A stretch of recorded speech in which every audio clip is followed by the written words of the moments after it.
Al, we are officially kicking off the new year. I mean, we technically did last week, but this is like the first like regular episode of the year Yeah. by talking about a game from last year.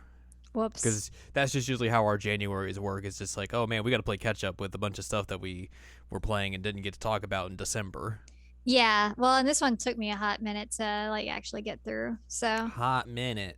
it's it. Check it and see. Oh my God. I don't know how to continue this. I was gonna try and figure out a way to like be snappy and continue the song, but I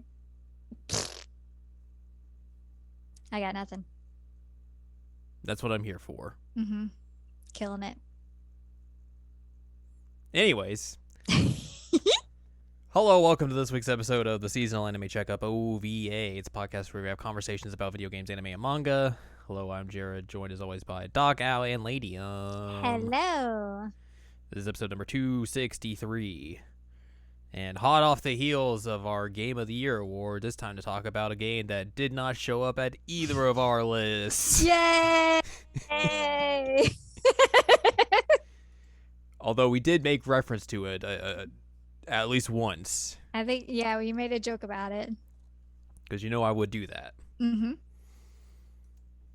Yeah, Because, you've of been course, teasing about me. Or you've been teasing me about this for like weeks about Yes. whether it was going to be on my list.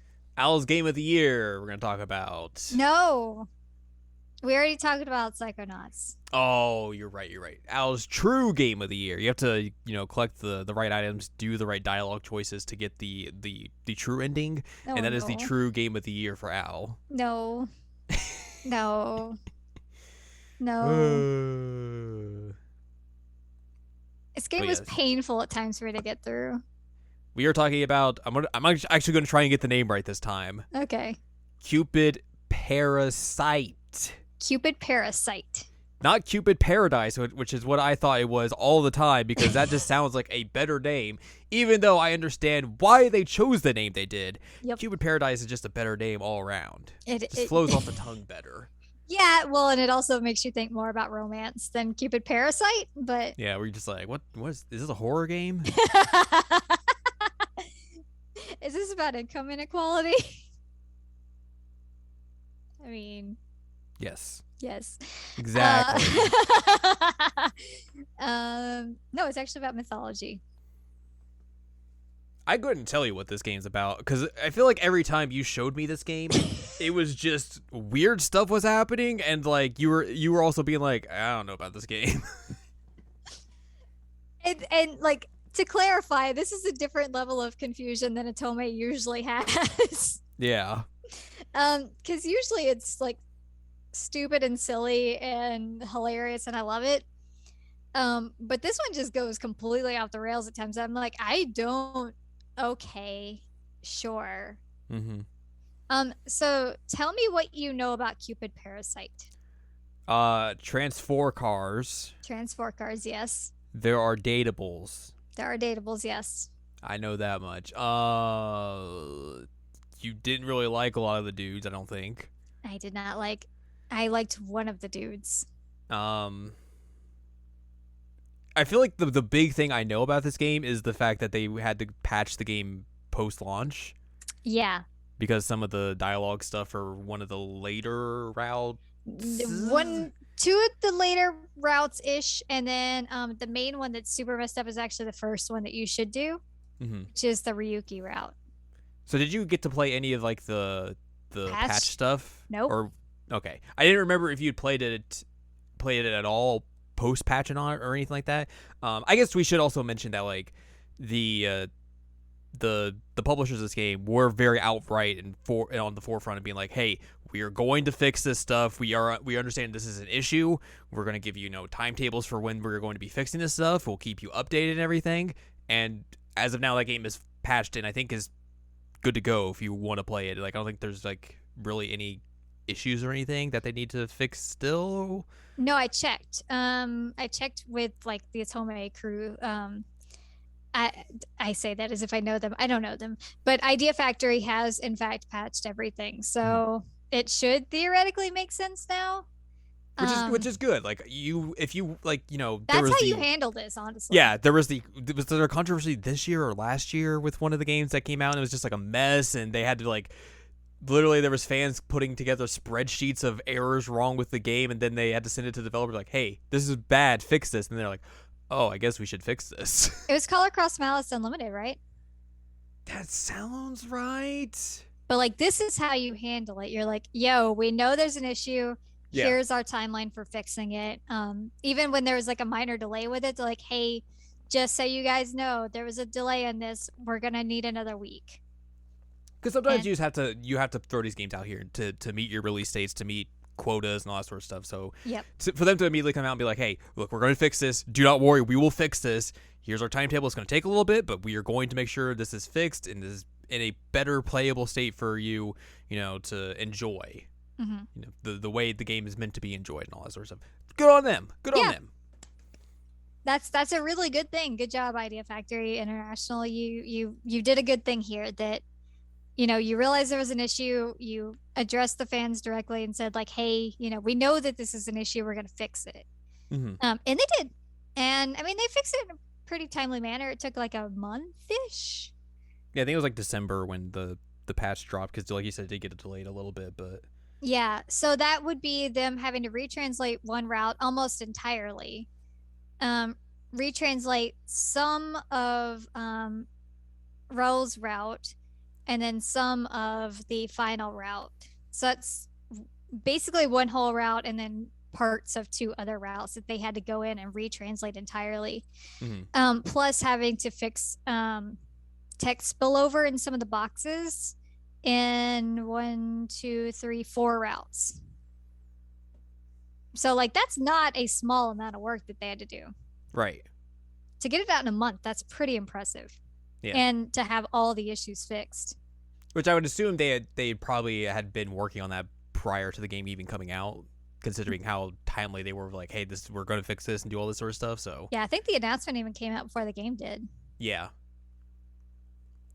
So like, it's cool. Like, they were completely transparent about that and all that sort of stuff. So that is a good thing. I think the other thing I know about this, at least from you, is that like a lot of people were were highly rating this game. Mm-hmm.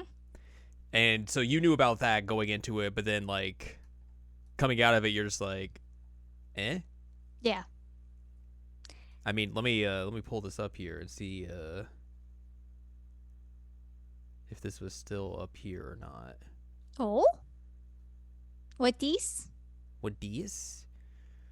There was a thing from OpenCritic that showed it. It had like the same critic score as Bustafellows at a time. Oh wow. So like, or maybe it wasn't this. I don't remember. It was one of the games. Let me see. Let me search and see what this game actually had. Got to make sure I actually type it right. Parasite. Okay, maybe it wasn't this one, because this one has like an 83. I think it was Olympia Soiree had was the high one, but it's like an 87. It's a little bit lower than Bustafellows at an 89. The number 4 rated game of 2021. I gotta finish Bustafellows. This is very funny. So yeah, that tangent doesn't matter. But yes, you had mentioned that like a lot of people, Otome fans, were very high on this game. So like, you had an idea coming into this that you were like, okay, maybe this is going to be something good and all that sort of stuff, and then you came out of it like, eh. Yeah. So all the folks that I'd seen talking about it beforehand, they're like, oh man, like Lynette, the protagonist, is like one of the best protagonists I've ever seen in a Otome game. Like, it's a romantic comedy. It's really, really good. Has some of the best characters that I've ever experienced in a Otome. I was like, okay, cool. I'm interested. And then I played it. Like, did we play the same game? did we? No, they play Cupid Paradise. I think that's the thing. Oh no, yeah. Oof. Yeah, easy mistake. But yeah, so I kind of came away with it. Like, there were moments, I can think of at least 3 moments I was like, do I actually want to finish this game? Yes, I'm aware of that as well. And I did end up 100%ing the game just because I felt like I had to at that point. But there were multiple times I was like, oh God, I just ugh.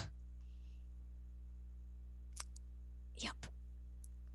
So I did do it though. I got through it. You did. Mm-hmm.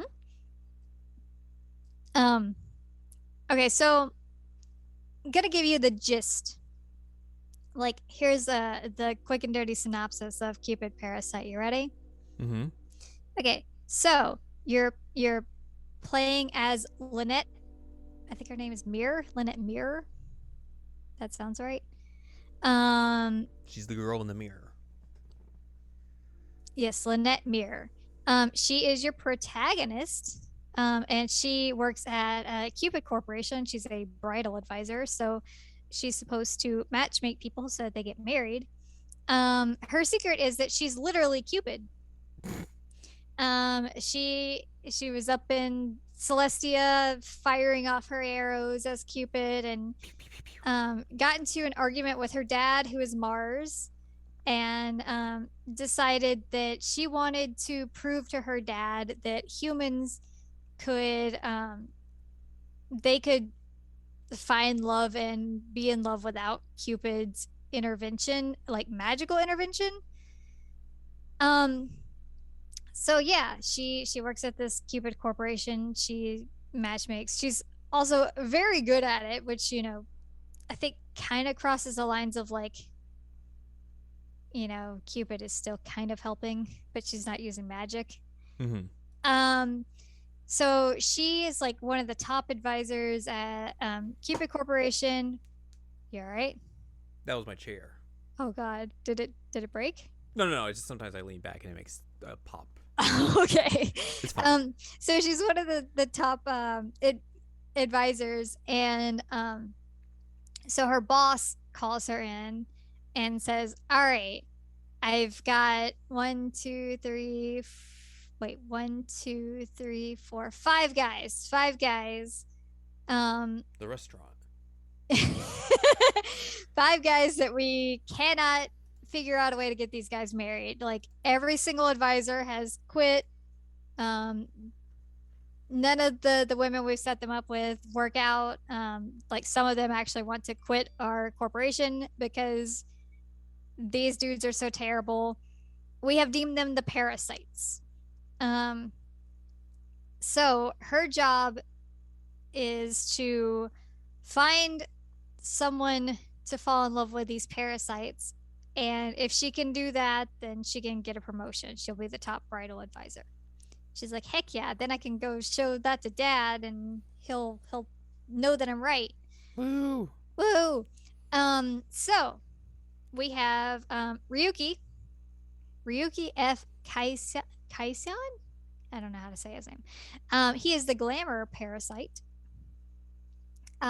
He is a fashion designer who is half Japanese, and his family also has a massive fashion line, but he has been told that like he's not good enough to design for that line, so he has his own. Um, he's an absolute butthole to like everybody. He has synesthesia, and I don't think that this is how it works, but he just associates people with color. So like he'll meet you and tell you like your hex code that he associates with you. All right. Yeah. Also he just carries around like a moisturizing bottle spray thing, and he just like sprays people and says like you have really bad skin. Um There was a wrestler in the 80s who his whole gimmick was he was a model. uh-huh. And he used to carry around an atomizer that was his fragrance, which was called arrogance. And that's how he would like cheat to win matches, by spraying them in the face. Oh my God. Man. So that's immediately what I just thought of. Nice. Well, the big issue with Ryuki is that he judges people based on like he basically gives you a rating out of 100, and I think it's if you're below 60 he won't even acknowledge you as a person.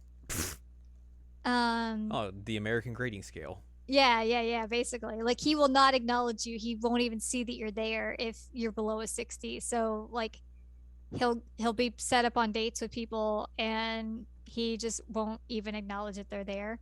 Um so that's kind of rude. Just a smidge. He's also the youngest. He is 19.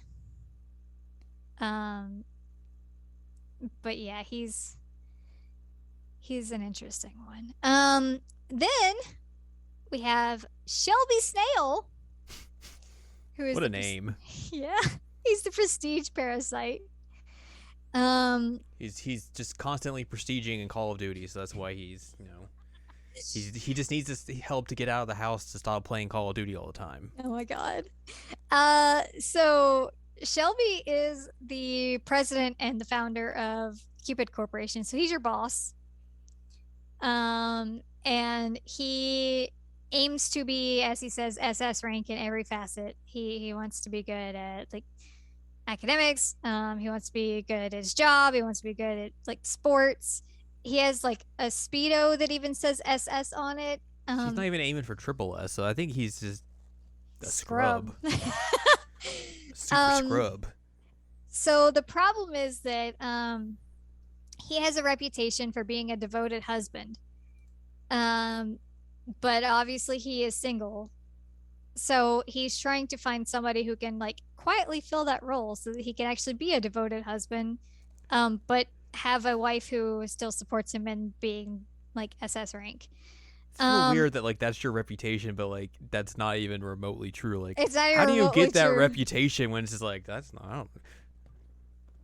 I don't know what's happening here. There was a what's the word I'm looking for? An interviewing person, reporter maybe, that was doing an interview with him, and there was a misunderstanding with the interview, and he just ended up getting that reputation for that. And he's like, I can't let people see that I live in like a single apartment. There's nobody there. Like people are starting to worry that like I'm not bringing my wife to events. Like this is a problem. And he's afraid that like if people know that he's not actually married, it's gonna like hurt the company. But the problem is that he doesn't want people to know that he's single. So when you're doing the whole like parasite matchmaking thing at first, he sends a proxy. So she keeps having to go on a date with like his assistant. And Owen is his assistant. Owen's just like, ah yes, this is what Mr. S would say here. This is what Mr. S is doing. Like, let's go to a pool date. And like doesn't even call him Mr. Snail. What a well, because then you would know who it is. Yeah, but Mr. Snail's funnier than Mr. S. Well, it totally is, but then you would know that it's him. Because she even asked, like, when he gives over the parasite papers, his is filled out, but there's no name, and she's like, "Is this you?" And he's like, "No, not me. I'm married. Come on, could never be me." It's him. But yeah, the whole Owen thing is ridiculous. It's super super ridiculous. Poor Owen gets started into some of the weirdest stuff. But yeah, so you have the little duo there of those two. Then you have Gil Lovecraft. He is the lovelorn parasite. He is a freelance editor. He's technically kind of a writer-ish. And he's trying to get over being brokenhearted. And she thinks, okay, let me back up. They were roommates. When she first came down from Celestia, and he basically like taught her how to human without knowing. Like he's like, oh man, this weird rich girl. Like, all right, I guess I got to teach her how to like be a regular person. So they were college roommates, and they also had another college roommate. And she always thinks like, "Oh man, Gil was in love with her, and I feel bad because like everybody loves her. Yikes, this whole broken heart thing." Like never realizing that he was in love with her the whole time. Like Lynette, you're moron. Jesus Christ. Um, he's obsessed, and it's creepy. And like at one point in his route, I thought it was going to get better, and I'll talk about that a bit, but it didn't get better. Oh no. No. No. Um yeah. Oof. What a fun time. Yeah. It was basically just like Gil gave up on life and like shaped his entire existence based off Lynette and became like, I'm in the friend zone type thing. And it's like, Oh. so anyway, he also had a sweet ponytail when he was in college, and it's a bummer that they got rid of that when he was older. Anyway, um, then there's Roll Alkanite. He's the obsessed parasite. Is he constantly rolling? What? Well, he is a Sillywood action actor, star, guy, man. Sillywood. Sillywood, yes, he's a big star. Sillywood. Golden Gate Bridge. California. Sillywood. But yeah, so he's like this super hot action star. And so you would think that everybody would be really interested in him. The problem is that he's not been in love. And he's been cast in a romance film, and he just cannot figure it out. So his agent signed him up for Cupid Corporation to like go on dates, figure out what love is, but you can't actually get married. That's kind of weird, but whatever. His issue though, because of course they all have issues, is he's completely obsessed with mythology. Oh no. He does not ever shut up about mythology. Ever. Just constantly talking about it. And so like obviously Lynette is Cupid and knows all of the people that he's constantly talking about. She's like, yeah. But yeah, nobody wants to date him because that's the only thing he ever talks about. Mythology.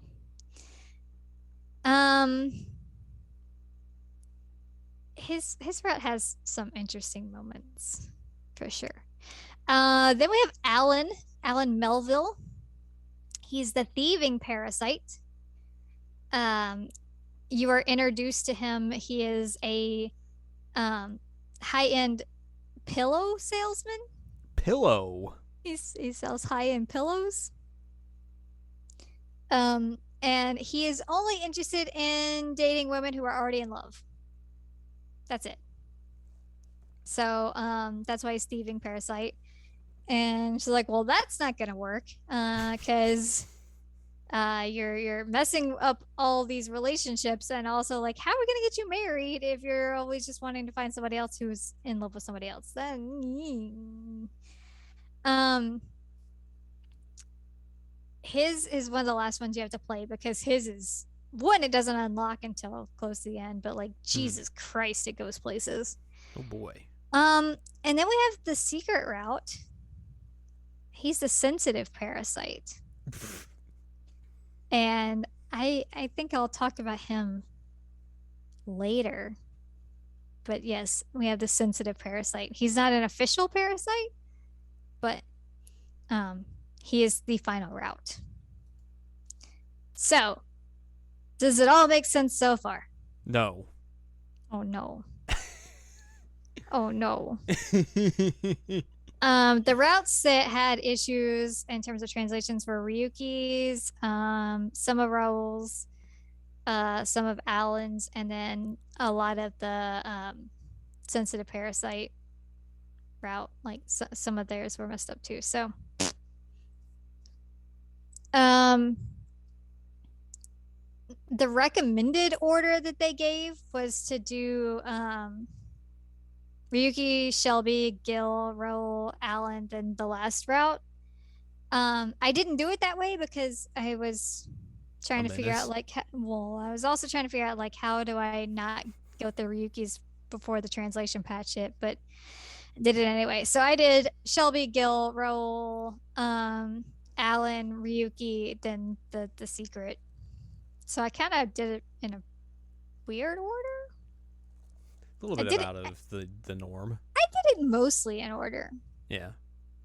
Um, but I started with the Shelby route partially because he's the only one in his 30s. So like it's like all right, cool. I'm gonna date this guy in his 30s. Um, he's also the only one that I actually genuinely liked. Which is Which not good. it's not good. And it's also weird because he's not the kind of dude that I would usually like in an Otome game. I say that as if I didn't really like Victor and Mr. Love when I was still playing that, who is also an emotionally constipated CEO. Mm-hmm. Um, but don't step on a laptop, little dude. Um, that is definitely what Shelby is. He's emotionally constipated, very awkward. Um, CEO who thinks he has to be the absolute best at everything. He physically reminds me a lot of Akihiko, which might have been why I was like, Oh no. he would have the speedo. Come on. But he's like, a gray haired. I got to be the best dude. Does he surround himself with a lot of chairs and then panic because he has nowhere for you to sit?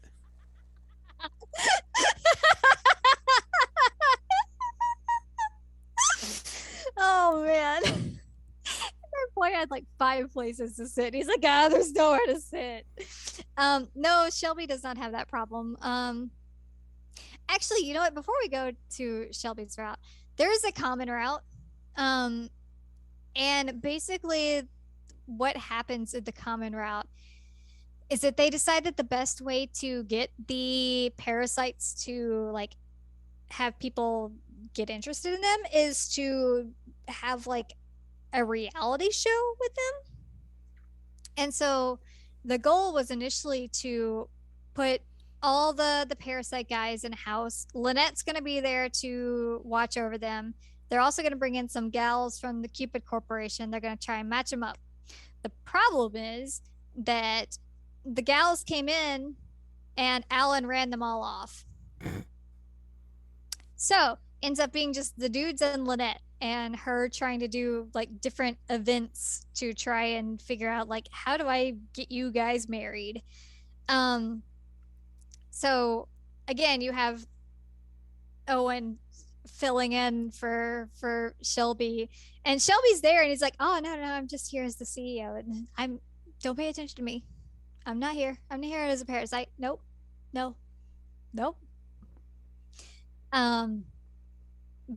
But yeah, there's even this crazy scene where all the dudes just start getting naked and comparing like their junk sizes. As you do. Yeah, like there's this whole conversation about like Gil being basically obsessed, which is true, and Alan's making fun of him, and he just like starts taking off his pants, and Alan's like, "Yo, like if you got that to work with, like you shouldn't have a problem." And then Roll's like, "Oh, we're taking off our clothes. Let me get naked too." And they're like, "Oh my god, you're an actual movie star. Like, please don't get naked. Your agent is going to murder us." And they start calling, like, "Oh my god, he's not supposed to be pantsless. What are you doing?" Then Ryuki takes off his clothes for some reason, and Shelby starts taking off his. Everybody's just taking off their clothes. I forget which one, but they're like, "Man, you got massive." Yeah. But They're all just naked, comparing their sizes. Why? Who knows? And it's not even the first, like, it's not even the last time in this game that there will be comparisons of sizes. It happens again. I'm like, you guys know what you're working with now. How's this happening? They really enjoyed that scene when they wrote it. So like, we got to do it again. um, they also have to do some like fake dating with Lynette, which of course they do. Um, which is where like Owen ends up taking you to the pool and is like, ah, yes, this is where Mr. S would take you on a date. And she goes swimming and then she sees Shelby and is like, oh, why are you here? He's like, oh, no reason. Nope. I'm just enjoying the pool. Just exercising. Wild.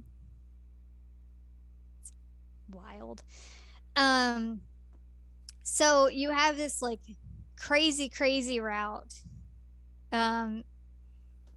They end up having to like write in a big apology because of the whole like getting naked on national TV thing. Casually. Also Filming something from the chest up. You got to do chest up, man. Like dudes can be naked from the chest up, but yeah, they almost pulled the plug on it all because Raul was like, "Let me just show you guys my junk. I'm an actor. This is fine." Junk City. Also, Junk City. I just love that Ryuki's like, "Sure, I guess I'll be naked too. Like, I'm beautiful." It's like, bro, come on. Got nothing else to do. Sure. Let me just spray some mist on myself. Oh, this is all good. And the funniest part is that Alan just like, I guess I started this, but all right. Everybody's naked. I don't think Alan actually takes off his pants, which is wild because he wants to bang everybody.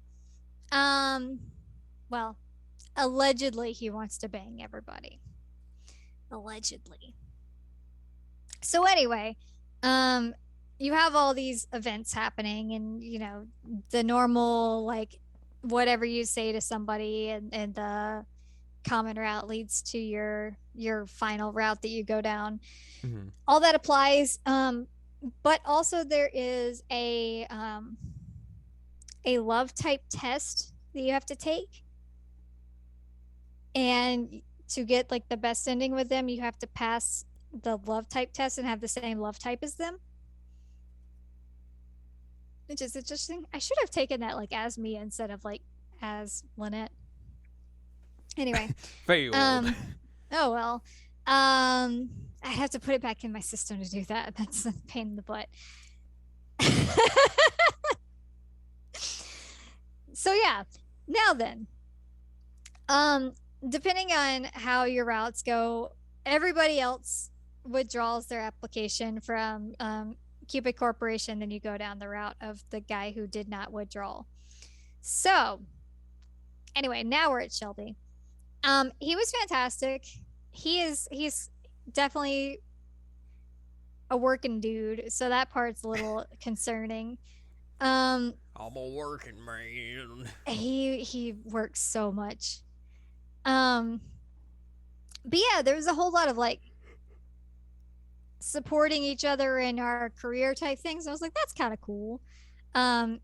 There's obviously like some pretend marriage stuff of like, yes, you have to be my wife and let's go throw a dinner party. And everybody's like, wow, you guys seem kind of awkward together. You're all right? She's like, oh, I'm sick. I'm so sick. I'm sorry. They also end up moving into his vacation house that was used for the Parasite house filming, because he's like, well, I live in this single person apartment and we can't really do that. And we got to have people see you. So let's go into this house and we're going to move here. And people keep trying to like take pictures of them. And that was actually one of the moments that was pretty funny because there's a paparazzi outside the window and Lynette realizes like, oh, they can see the shadows. So let's like fake doing some boning. So like they fake making out. She like grabs a banana at one point. He's like, no, that's too far. That's too far. Don't do that. But then they end up like full on making out. So it, but the banana was pretty good. um, but yeah, he's pretty cool. It doesn't get super super weird in this one. I think the weirdest thing in this one is that I say that it's not super weird, and then I'm gonna say this, so I hope you're ready.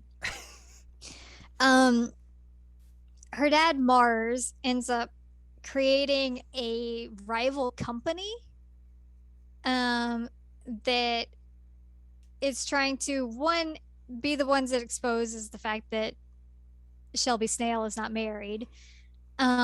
Two, he wants to make them run out of business so that she does not succeed at her whole making people fall in love thing. So, he ends up like possessing Owen at one point, and Owen like tries to shoot people. Also, they get abducted by some folks, and Lynette's like, what if I use my Cupid arrow and just make them fall in love with me, and then they'll just take us back to the they're not gonna kidnap us anymore. And she does that, and Shelby's like, how did this happen? She's like, oh, it's amazing, they just fell in love with me out of nowhere. I don't know, man. Weird.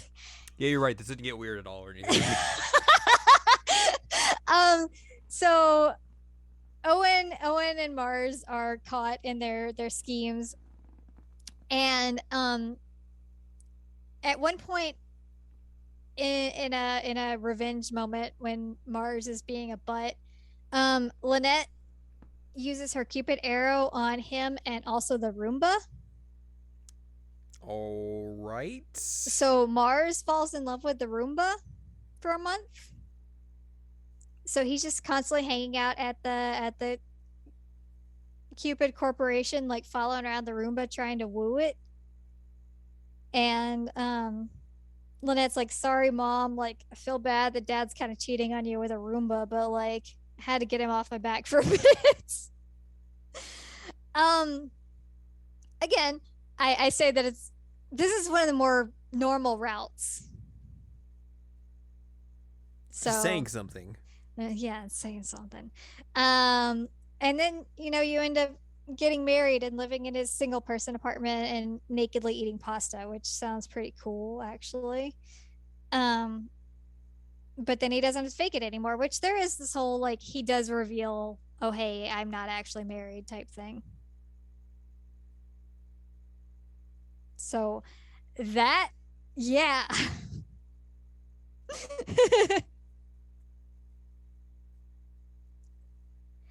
Also worth mentioning,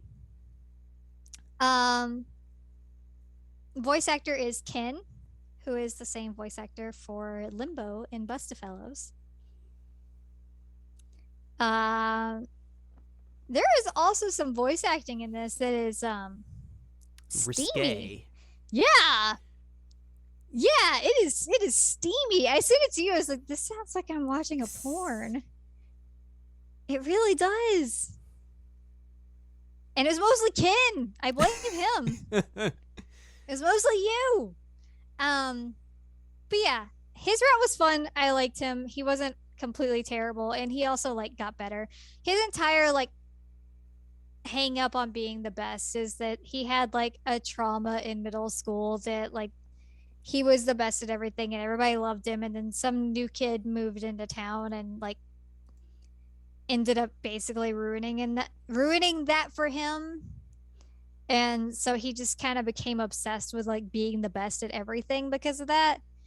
And he ended up going to like a reunion in the story, and everyone's like, oh yeah, that other kid kind of sucked, like you were really impressive though, so like good on you. And he's like, huh, I made this my entire identity and it was because of no reason really.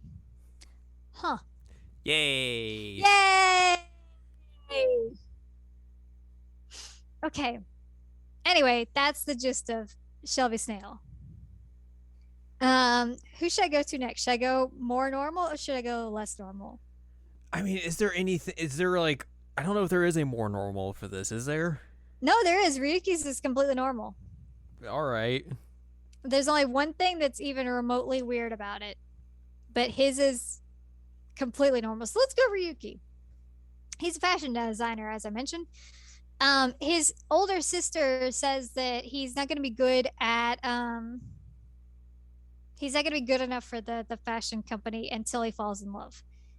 And he's like, this is stupid. I don't like this. And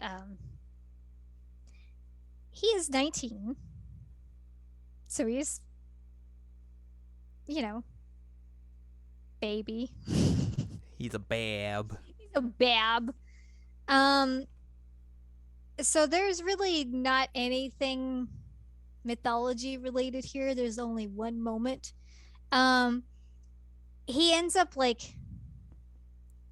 starting to see Lynette in a different color. And like that's when it's supposed to indicate like, oh, he's falling in love. And um he's just annoying. Like even when he's supposed to start getting better, I'm like, you still are pretty terrible.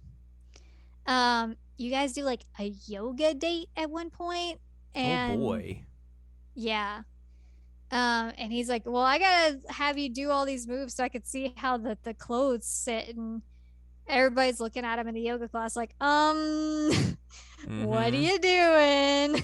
Mm-hmm. He's like, no, I gotta see how the clothes move. Yes. Yes, this is very much what I'm doing. Ha ha ha ha. um, he does like honestly freak the out though. Once her color starts changing, because he's like, oh my god, there's something wrong with me. There's something wrong. Everything's terrible. This is bad. Um, and he's just like, no, dude, you like her. That's all it is. Um, but yeah, you have this whole thing of like his mom ran away with like a famous violinist, I think was what his dad did. Who was American. His mom's Japanese. His grandmom is the one who runs the other company, also Japanese. Um, and she basically has told him like his whole life, like, you're not good enough. You will never be good enough. Blah blah blah. And even like tries to play it off as like, oh, she's such a good lady. I'm like, is she? Is she? Because good grandmas don't say that ever. They try and like give you good direction and stuff, but like whatever, I guess. He's also the only one who has a dog. He's the only one who has a pet in this game. He's a big doggo. Doggo. Doggo. Um, I will admit to you, because this route was a giant mess. Some of it is jumbled in my head, and I don't really remember a lot of it. Mm-hmm. I do remember that at one point, his grandma's like, I have found the perfect person for you to fall in love with and get married to. She's a 100 out of 100. She will definitely follow our family rules. Like, they have a family rule list of like these beautification type things. Like, oh, you have to always make sure your skin's moisturized and blah, blah, blah, blah, blah. It's like, dude, come on. Also, he got really excited at one point because she was like, yeah, I'll try Japanese food. He's like, what? Nobody ever wants to try Japanese food. Um, Weird. But turns out that the person that's 100 out of 100 is Venus, who is Cupid's mom. um but there's this whole thing where he like decides that he wants to make a dress. He wants to make her a wedding dress. So he designs this wedding dress. Um and he's only ever done like men's clothing before, so this is a new thing for him. And your whole like confession scene of whether or not you're actually gonna like mess this route up or not. Uh, if you've done it all right, then he like gives you the wedding dress and you run away like to meet his grandma while dressed in the wedding dress. And she's like, "That's it. You've done it. You've made the perfect thing because of love." Love. And I'm like, "What?" um but yeah, the 100 out of 100, she's like, "Yeah, I mean, she is 100 out of 100, but like I'm in love with this one, so no." And Venus is like, "That's fine, I'm married anyway. Also, hi daughter, what's up? I gotta go, bye." So like that's literally the only thing that's like even remotely mythological in this one. There's also a spinning restaurant, which is the whole thing. It's it's a route. He's a baby. There's like no real like big romance moments. Although he does like pull a whole thing on you that like his birthday is also New Year's. And so like nobody ever celebrates his birthday. So you celebrate his birthday and he's like, "By the way, I'm 20 now, so I'm an adult. We can do adult things." And I'm like, "Oh my God, you're 20 and you're an adult. We're gonna do adult things. What is happening?" So I was just like, "Nope, no, no, get out of here." Um, anyway, that's his. It was boring. Anyway, Gil, we'll go to Gil next.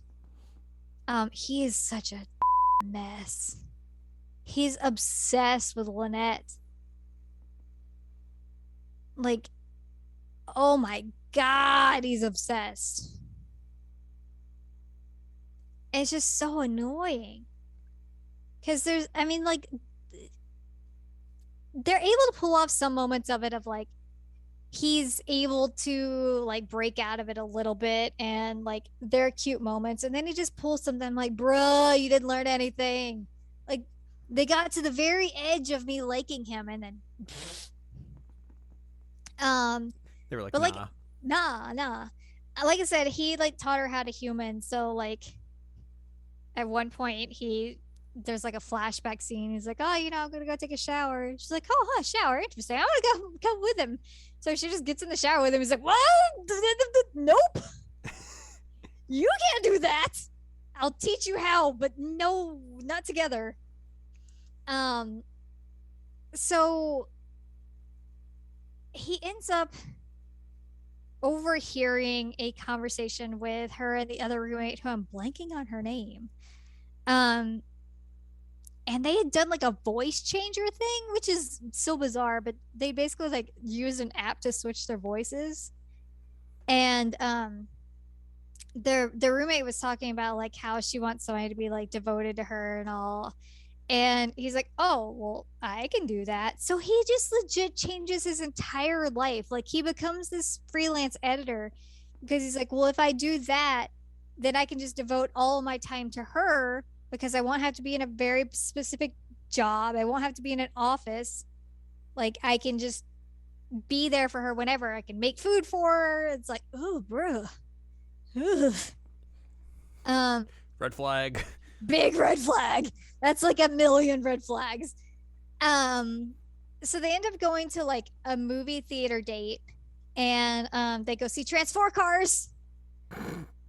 And she's like, "Gil, do you really like cars?" And he's like, "No, I don't like cars or anything. No, I don't like cars. What are you talking about? Just Transform Cars." And they go outside, and there's a car outside. He's like, "Oh my God, this is this kind of car. It's beautiful. I love it. I don't like cars. What are you talking about?" It's a pretty car though. So he ends up at one point like getting the opportunity to write for a car magazine, and ends up spending a lot of time away from her doing that. And he's like kind of freaking out because like, "I'm not spending enough time with her." And I don't remember exactly what leads to it, but she ends up back in Celestia. And Mars is like, well, you're not leaving now. You're back here. So, like, you're stuck. You're here forever. And she like left her Cupid necklace behind. Oh, I know what it was. They bang. They end up banging. And when she falls in love with a human, her Cupid arrow falls off. And so the Oops. necklace is in her bed. And she ends up like looking at his phone and seeing a message from his editor about like this one article that's basically like accusing her of sleeping with Shelby Stale and like how she's just like a fraud and blah blah blah blah blah. And she's like, why would he write something about me like this? Like, why would he do this? This is terrible.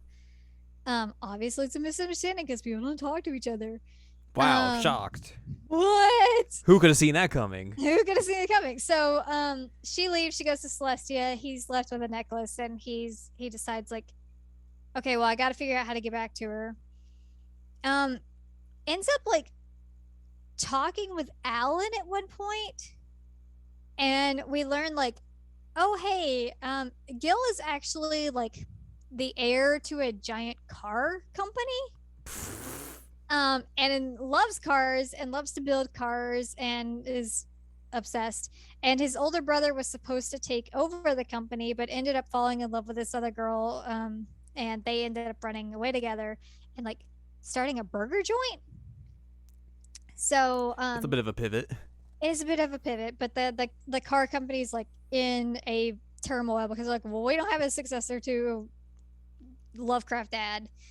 Who was still alive, so whatever.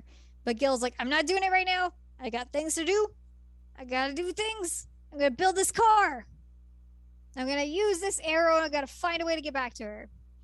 And Alan's like, oh yeah, you know, if you just like use that as the like engine source, like it just will take you straight to her. That's what that does. And he's like, oh, okay, interesting. And then Alan gets too close to the car and ends up becoming one with the car. He like gets sucked into the car and becomes part of the car. And so he ends up getting into this car. It's a flying car at this point because it's fueled by the Cupid arrow, and it flies to Celestia, and he like crashes through the like tree gate. And he ends up like having this fight with her dad. And after he realizes like, I'm not gonna win this, he's like, okay, well, I have a trick up my sleeve. Transfor car. And we find out that this car that he's been building is also a Transfor car, but it's just like a pig for some reason. And so he just fights Mars. Fights the god of war with a Transfor car. It's big. And then once he wins, he's like, see, I love her. And ends up saying like, I can prove it. Look at my phone. I've saved all these pictures. It's like a bunch of like candid pictures he's just taken of her. Weird. Like without her knowing. I'm like, oh god, no. Like it would be cute if there were like pictures of them together or something that he had saved. But it's basically just like voyeurism. Right. And he's like, look at me taking pictures of your daughter. I clearly love her. And Mars makes this like her horrified face because of course he does. It's horrifying. I think I even sent you that as like a reaction image because it's so funny. So she can no longer be Cupid because Cupid's arrow is now part of the car. Mars like, IDK, I guess you could just go live with him, whatever. So they end up getting married, and Alan, as the car, becomes Cupid and just drives around the city and like makes people fall in love somehow. This is not explained. It's not even given an explanation of like, is Alan okay with being Cupid car? They at one point like talk about him just like cruising the city. Um, and they also go to like a valet with a Cupid car, and they get out, and the car just drives itself, and the valet's like, oh, it's fine. We just have a very short driver. It's fine. It's fine. What? What? Um, Also, Gil ends up like figuring out how to be a successor to the car company, but that's really unimportant at this point because there was a Trans-4 car they used to fight the God of War. What? I don't even know where to start, to begin, to finish with that. That was just a whole ride. Do you see what I mean? That we go from like Shelby Snails, where we're like falling in love with a Roomba, to this. Hoofa doofa. Oh, it gets worse. Oh, it gets so much worse. Oh man. Um. Also, like in every single route that you don't get with Gil, he's just like, okay, I guess I'll just never be in love. Charlie Brown sad music plays. Basically, yeah. It's like, oh my god, dude, like, move on. Oof. Anyway, let's talk about Raul. Raul Alkanite. He is the Sillywood actor. He's obsessed with mythology. Um, so he decides that like, I really don't understand this love thing. I kind of gotta understand this love thing because it's part of my job. So can you just like come to set and coach me on how to be in love? She's like, sure, I guess that's fine. And the director was just so frustrated because like, God, you're terrible. Like, what are you doing? Um, so this route is strange in a different way because it's strange in many ways, but this is one of the ways. So they end up like going to like a club after party type thing on one of the like first days of the filming, and they end up running into like some actors, which like one of them, I think they named her Emma Wilson. I'm like, interesting. Um, but it's the whole Watson Wilson switcheroo again.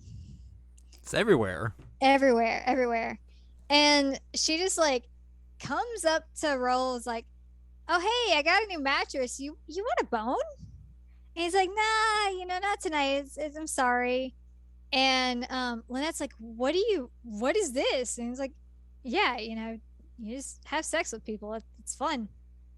Whatever. Like, it's no big deal. She's like, but you're supposed to have sex with people you're in love with. He's like, no, you don't. Like, you can just have sex if you want to. It's fine. And she's like, no, that's not how it works. It's not how it works. It's like, no, it totally is. Like, do you want to go bone now? We'll go bone now. I'll prove it to you. So they just go bone at his apartment. All right. Like, literally in the first chapter of his route. And she's like, yeah, I guess you can't just bone without being in love. Interesting. Huh. All right. So that's something that just they do occasionally, is just get down. Why not? And he the whole time is talking about mythology, and she's just like, oh god, he's so mistaken about this thing, but I can't tell him that because then he'd figure out something weird about me. And she keeps trying to like set him up on dates with people who also like mythology or are like nerdy enough that she thinks that they would be okay with listening to him talk about mythology. It doesn't go well. Two of them are just like, gotta go bye. And one says that, but then ends up becoming like super obsessed with him and even like tries to stab Lynette. Well, yep. So she just like, I'm going to use the opposite of my Cupid arrow and shoot you so you go away. Because this is a mess. The death arrow. Death arrow. I think it's called like a lead arrow or something. I don't even remember. But anyway. That's a cool name. She's like, you go away. This is weird.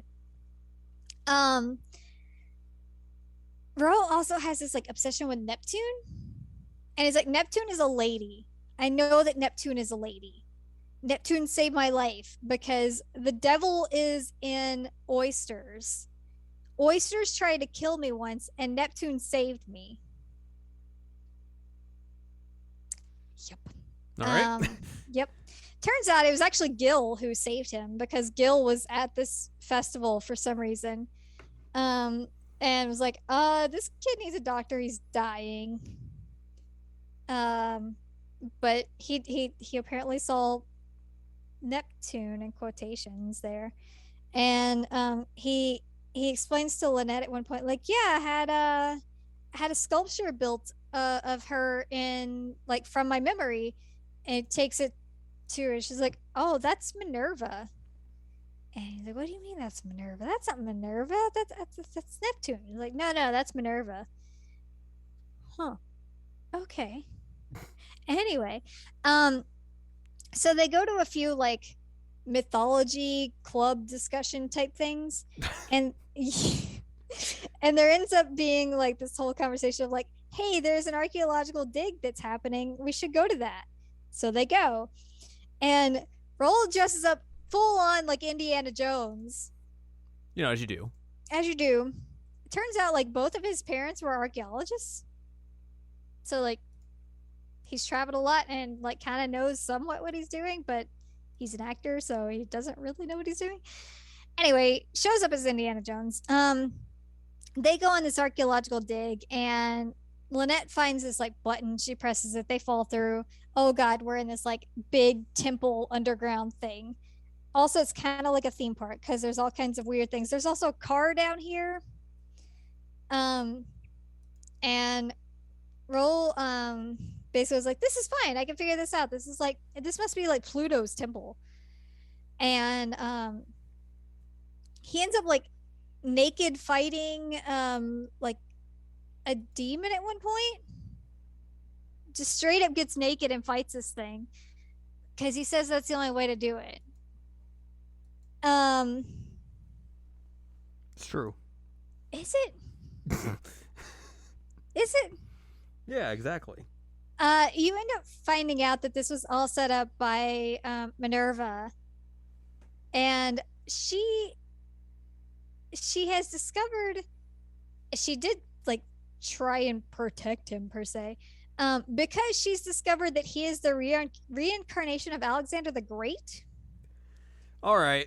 And she was in love with Alexander. All right. She was in love with Alexander Pack the Great. it up. I get you're just trying to make up things because you don't remember what this route is going, but I mean, come on. Let's be a little bit more realistic here. So she's... oh man, he has like the armor of Alexander the Great in his apartment and everything. He's like, yeah, you know, I've always had like an affinity for him. I think he's really interesting. And she's like, oh yeah, it's because he's Alexander the Great. And I was in love with him, and now we're gonna turn him into that boop. So he ends up like becoming Alexander the Great and getting into this giant fight with Jupiter, and like causing all kinds of chaos around the city. Like there are tornadoes and demons. And Minerva's like, this is fantastic. I love this. Thank you. God, you're so hot. I'm telling you, she's a mess. She's down bad. Yeah, she's real bad. And Lynette's like, no. This is not him. This is Raul. He's different. I love him. Also, I bone him. Turns out you can separate them, but I don't want to separate them because I like him a lot. And he's like, oh yes, I like you too. I don't remember how he actually comes undone from being Alexander the Great, but he does. And then Minerva ends up like being in prison forever in Celestia because that's a no-no. And then you end up going to like the premiere of his movie, and it's amazing because he figured out love. You want to know what love is? It turned him into Alexander the Great. Alexander the Great? What the f***? I'm just gonna sit here and not believe that actually happened. It did. It happened. Oh my god, it happened. And I was just like, what is this?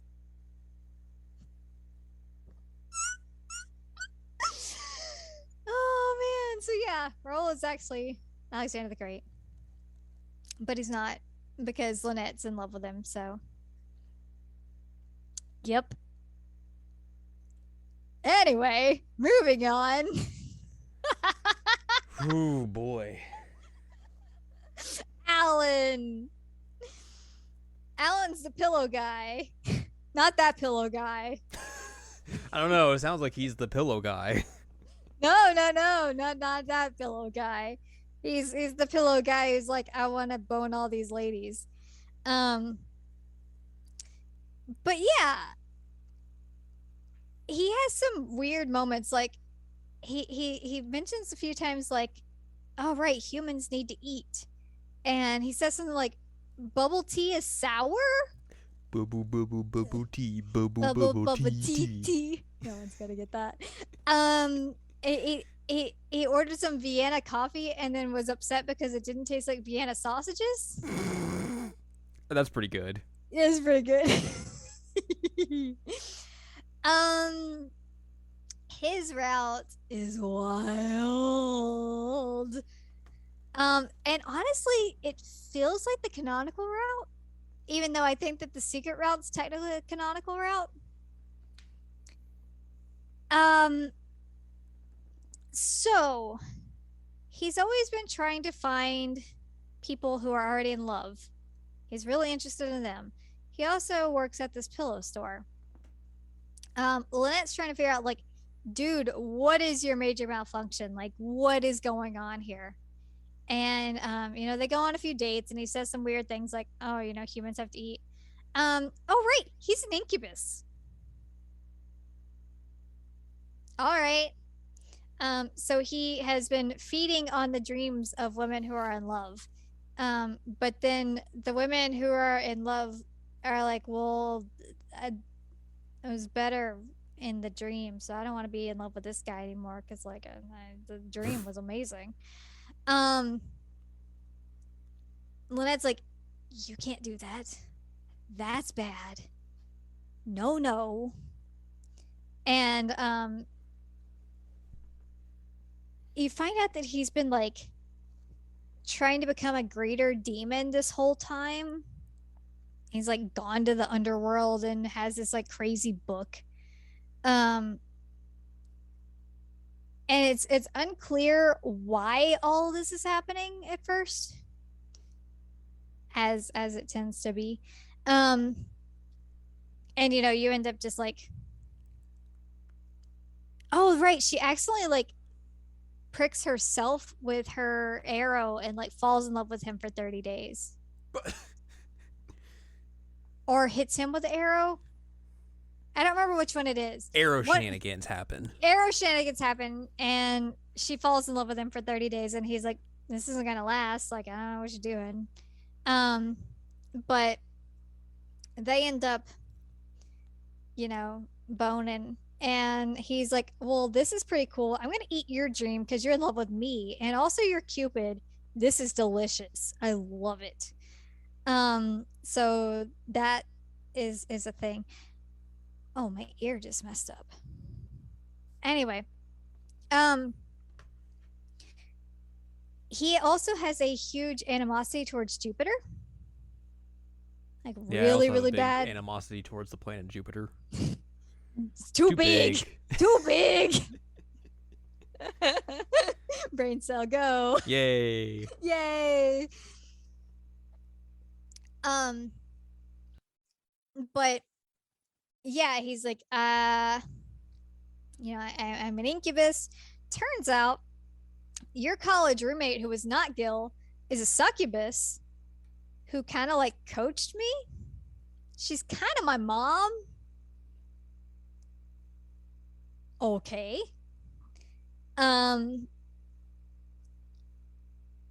Yeah, it turns out and it's kind of like tragic in a strange way. But he is a fallen angel, Giran, who became an incubus and a greater demon because he's trying to get back his love. Um, and what that situation is that okay, it's just Maxwell. Um, there's Celestia, and a level below Celestia is heaven, and Jupiter has the ability. Jupiter and some of the other gods. I think I don't remember, Mercury is the one that goes in with Jupiter. Anyway, they go into heaven, and there are these paired angels, and they don't speak to each other, but like they are like paired in love and blah blah blah blah blah. And Mercury's like, that one. I need this one to be this god, and I forget what it is. Um, and Jupiter says, no, you can't use that one for that purpose. Just make that one Cupid. It's fine. So Mercury takes this one, separates the two, and makes the one Cupid. Obviously, this is Lynette. Lynette was an angel. She was part of a pair. And now she is Cupid and has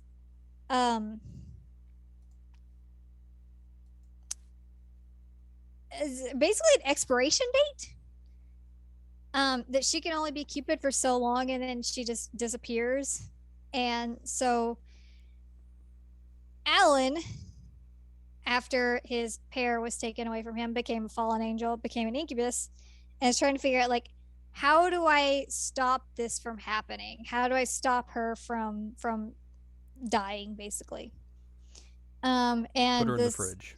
Well, the solution that he found was essentially like make her fall in love with a human, because then she becomes human, and she won't die. She won't be Cupid anymore. So he keeps like pushing her, like, hey, go date all these guys, and she's like, no, I'm in love with you. It's fine. He's like, no, I'm not human. It doesn't count. Come on. There ends up being this weird like shenanigans scenario where like he kind of like throws her into the future and like ends up in a situation where like Gil's nephew and Rose something else are like in college with her, and they end up like they're gonna go on a trip. She ends up running into Alan, and I forget what oh, he tries to like say his name is Gil, and she's like, oh, I know of a Gil. Are you like his uncle? And he's like, no, it's short for something else. And she's like, Guilty? Is your name Guilty? He's like, yes, my name is Guilty. So he hangs out with her as Guilty. And he's like, this is bad, this is wrong, she's gonna remember.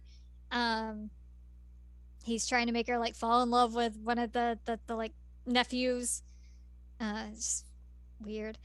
All that fails. He's been trying to protect her from demons who are trying to murder her this whole time.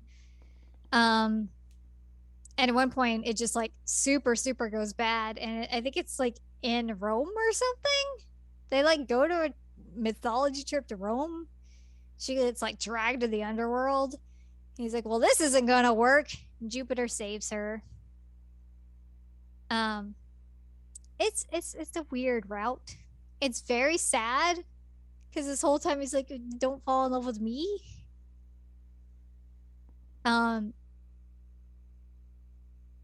But yeah, I don't actually remember how it ends.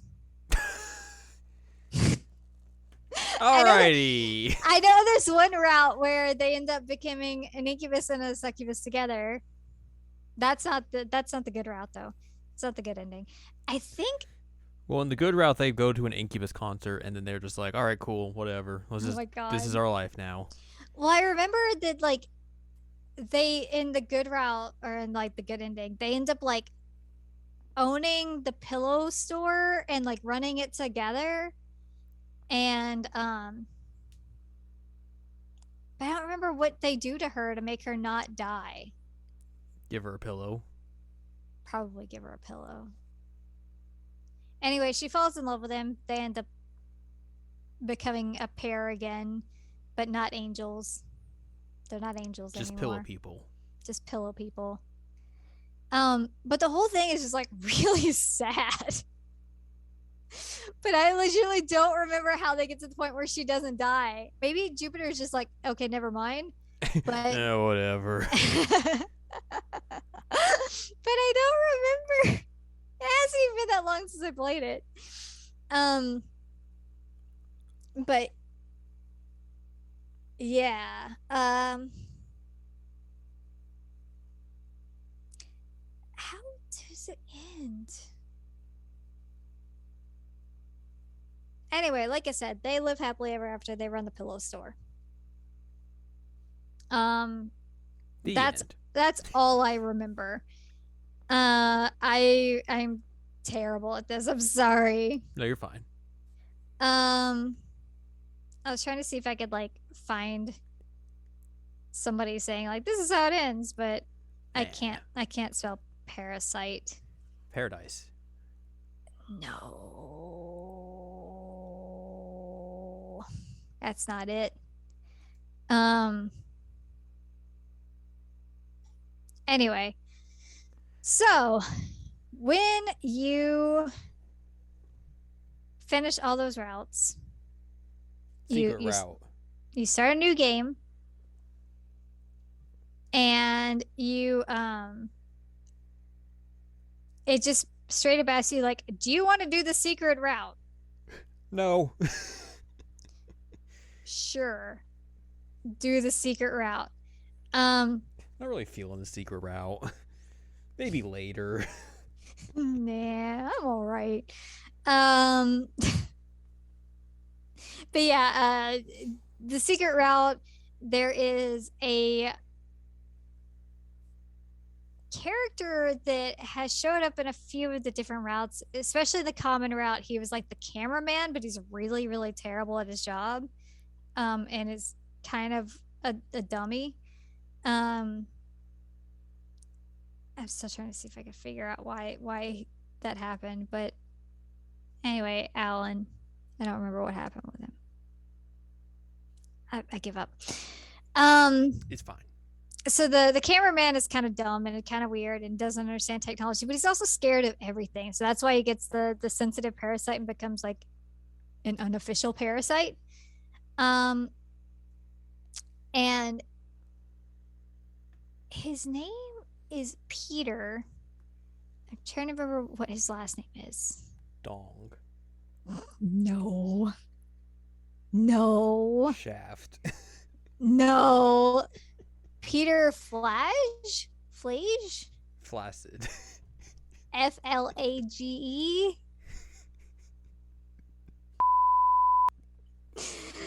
Um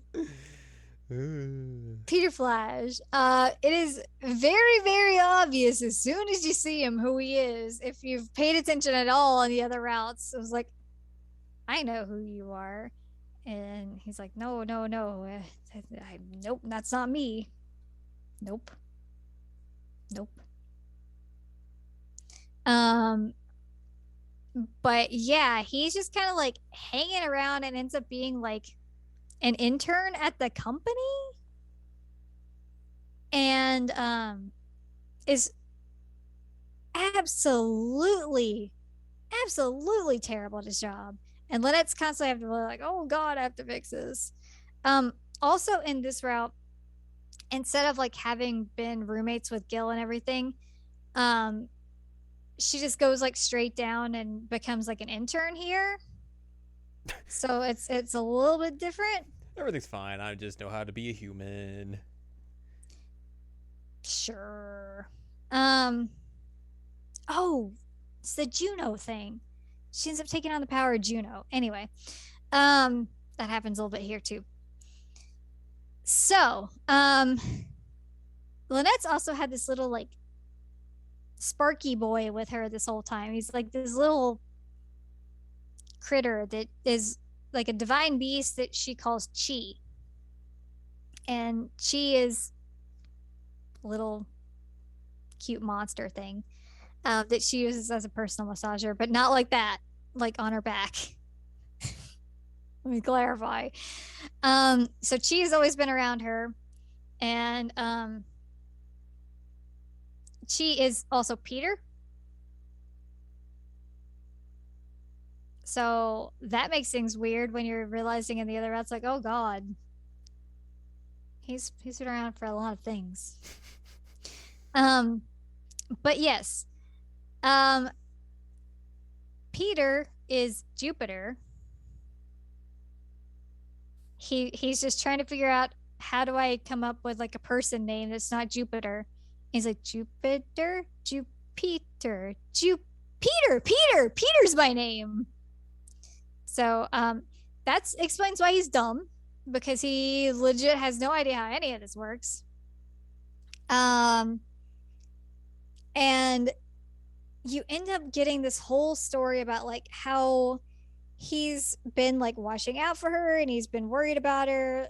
Obviously the whole like Cupid having expiration date thing that comes up here. He also like apologizes to Alan at one point for like, yeah, sorry for like taking your other half, that kind of sucked, yikes, oops. And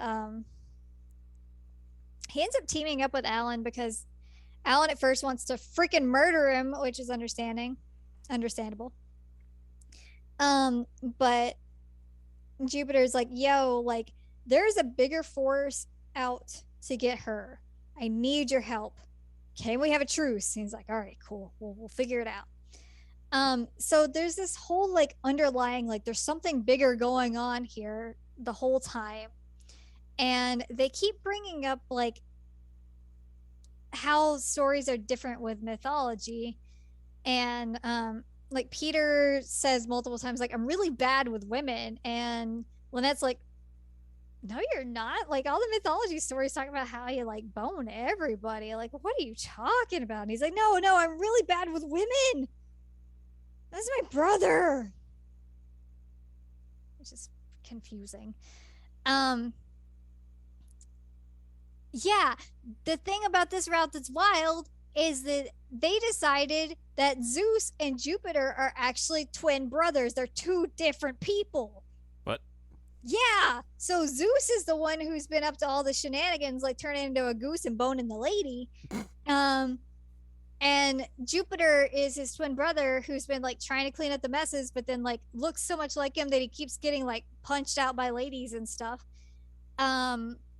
And he's like, I don't know how to deal with that. And he doesn't feel like, he feels very inadequate as like the leader of the gods, because he's kind of like a timid, shy dude. And Zeus is not that. Also, there's this whole subplot of like Juno has been missing, which is how she ends up taking on Juno's powers and Alan's ending and surviving, which is what I was missing. Anyway, Juno's been missing. You get a cutscene of Juno in like the underworld where Pluto's supposed to be. And Juno is talking to somebody and was like, I've missed you so much. It's really sad. And so she like unlocks whoever it is and they murder her immediately. So, yikes. And big yikes. Yeah, they keep talking about like, oh god, Juno's missing, and so like people can't get married, and this is really bad. This is really, really bad. And it turns out that like Zeus murdered Juno, who was his wife, and like absorbed her power or something, and is basically real mad and for some reason wants to like take Cupid and bone her. So Zeus ends up causing like absolute chaos in the world. Like absolute chaos. Everybody's freaking out. They become like obsessed with Zeus. He's like half like they question like his like gender. And it's very unclear what that means. I don't understand what that was going on there. But anyway, um I hope you're ready for this. Are you ready for this? I don't know if I'm ready for this. Hold on to your butts. Okay, so Zeus kidnaps Cupid, who is Lynette, and he decides that he, one, is going to have his way with her. So he is undressing, and all of the guys run in, including Jupiter, and they're like, Jesus Christ, that's huge! Oh my God! Oh no. Freaking out about big old junk wang thing. Just completely losing it. And she's like, focus, please. Um, there ends up being this like Captain Planet moment where she has to use the powers of the different types of love to come together and destroy Zeus. And so all of the guys have to like yell out their love type in order to come together and give her the power to like shoot him down with an arrow.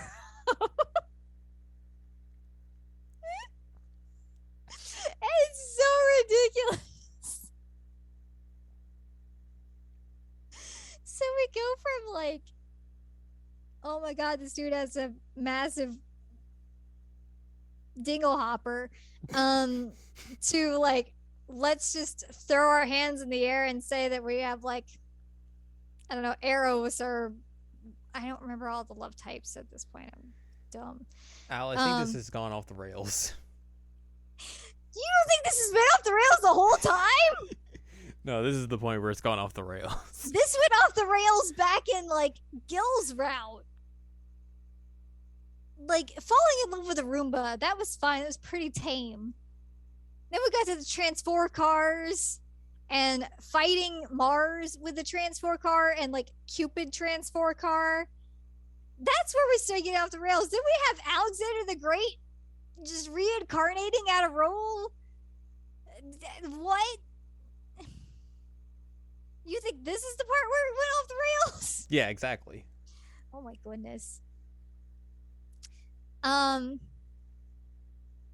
Anyway, they win. She ends up like taking on the mantle of Juno so that she can survive and not be Cupid anymore. And because she's Juno and Zeus doesn't exist anymore, now like her and Jupiter could just like be together and get married and it's fine. And they do that and they basically rule Celestia together. The end.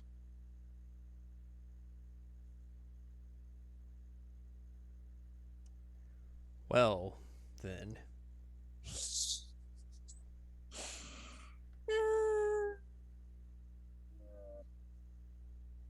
Well then, well then.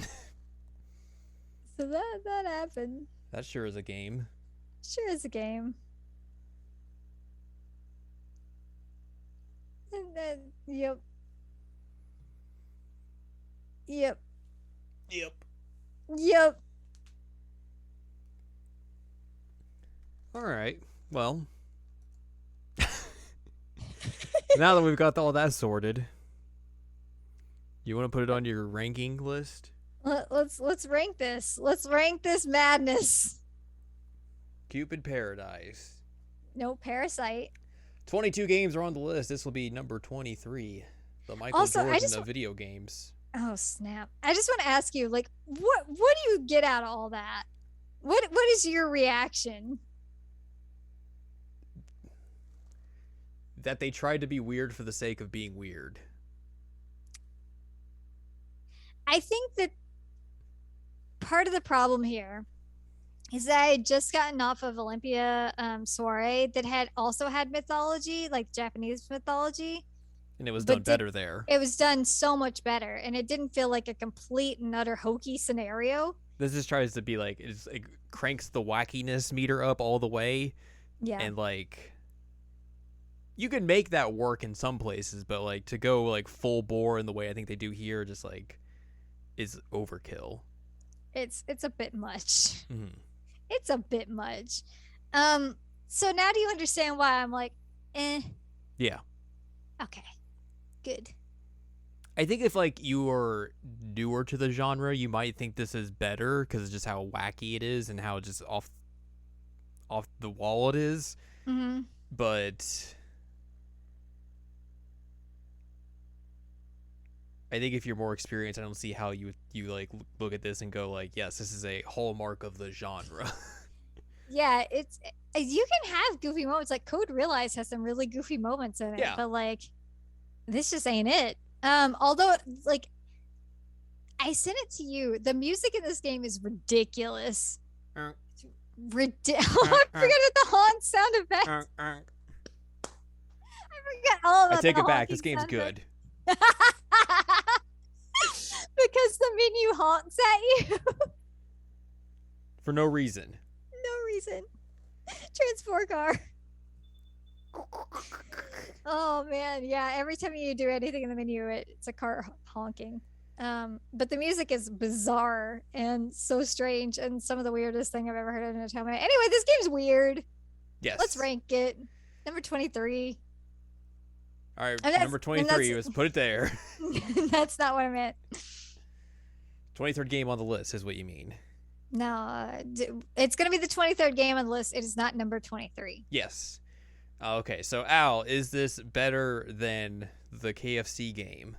It's better than the KFC game. Shocking. Better than Amnesia. Better than Amnesia. Better than Hakuoki Kyoto Wins. Yes, it is better than that. Better than Love Letter from Thief X.